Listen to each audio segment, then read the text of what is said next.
Hi, I'm Jenny and I craft for my sanity and for hopefully a brighter future, and today I'm going to show you 3 of my favorite projects that I've made over the last few years, I guess. Some are made from scratch and some are just upcycled projects that I took an existing garment and added something to it, and yeah, they have brought me all joy, a nice distraction from the craziness that is the world right now, and also every time we keep any kind of garment or textile in circulation, it keeps it out of landfill and it stops us from buying new. So I hope that you might be inspired to make stuff yourself as well, because I've watched so many of these videos and have been so inspired by other people and their ideas that I really wanted to kind of show my own. So that's what we're going to do now. I'm going to start with this playsuit. It's a denim playsuit.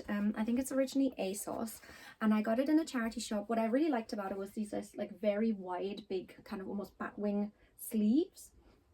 It's very comfortable. It has an elastic waist. There should have been a belt, I think, but it was gone. And it has big pockets as well. I really liked it, but it was very boring and I almost like returned it and donated it back or took it to a clothes swap. It had these big grey boring buttons. So I went to my local sewing shop and replaced the buttons with these beautiful ladybug buttons that I found.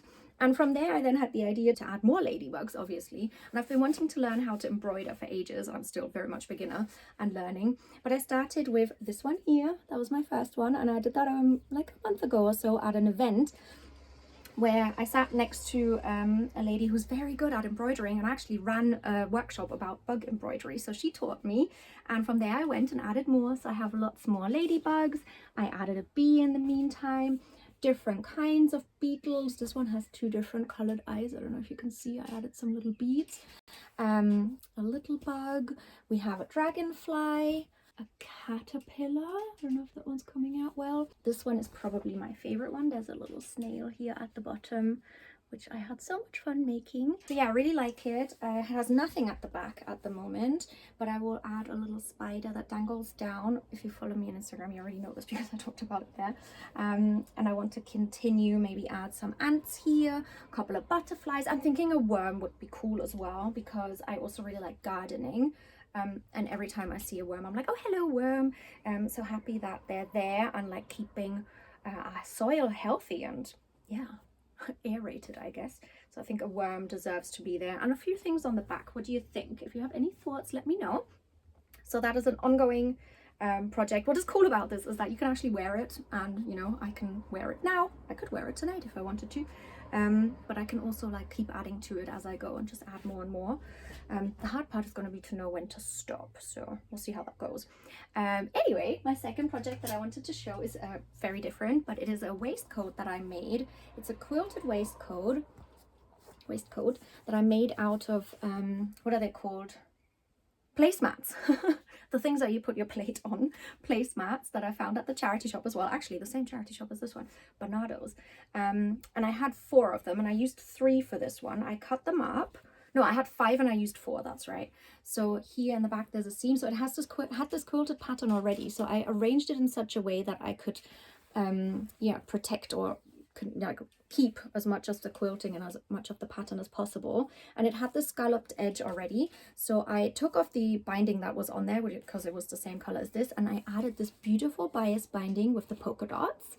I really love bias binding because it can add so much fun detail, and it has a little bow here.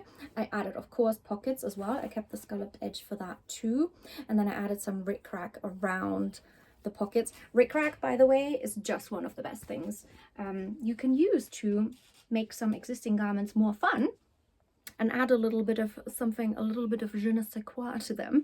I also have this tie that ties, and I'm really proud of how I finished it on the inside, because you know, usually you don't see what's inside, but I wanted to make it nice. So I have this, I bound the edges with the same bias binding as well. And yeah, I'm quite proud of that.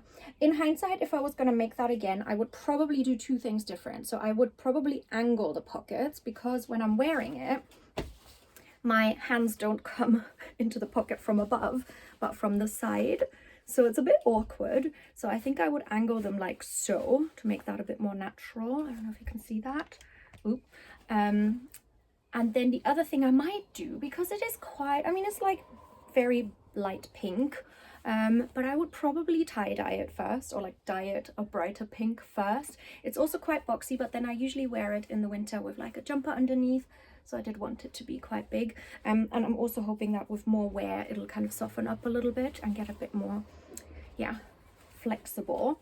But yeah, that was my second project that I wanted to show you. So just to show that you can just basically use anything that you find and make something interesting out of it. Which brings us to our third project. Now this one is not such a big success, to be honest. So at the beginning of April we went to the tulip fields in the Netherlands for the very first time. I've been wanting to go there my whole life, and as soon as we booked I was like, oh my god, I have to have a tulip dress. Went on Vinted, looked at tulip dresses, and I thought, hang on, I don't need to buy anything new. Even if it's secondhand, I can just use something and make my own tulip dress. I did actually buy this dress for that. It was £2. There are millions and millions of denim dresses online secondhand. So I bought this white one because I saw a lot of vintage inspired kind of flower dresses, like shift A-line dresses that I was inspired by. And I picked this one and added tulip pockets. So I made these pockets out of some gingham fabric that I had. They're enormous, so they're very big. Again, I added that rickrack. I'm just realizing 2 projects with rickrack. And I used this tie-dye green to make the stems and the leaves. So I'm actually really happy with the pockets. I also added this pink rickrack around the neck. It's giant rickrack. It's very fun. I need to iron it though. The problem is that this dress is fast fashion originally, and it's not very well cut, and it's also too big for me. Actually, it's one size too big.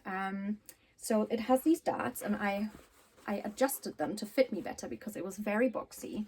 And I didn't do the best job. I did it 2 or 3 times because I didn't really know what I was doing.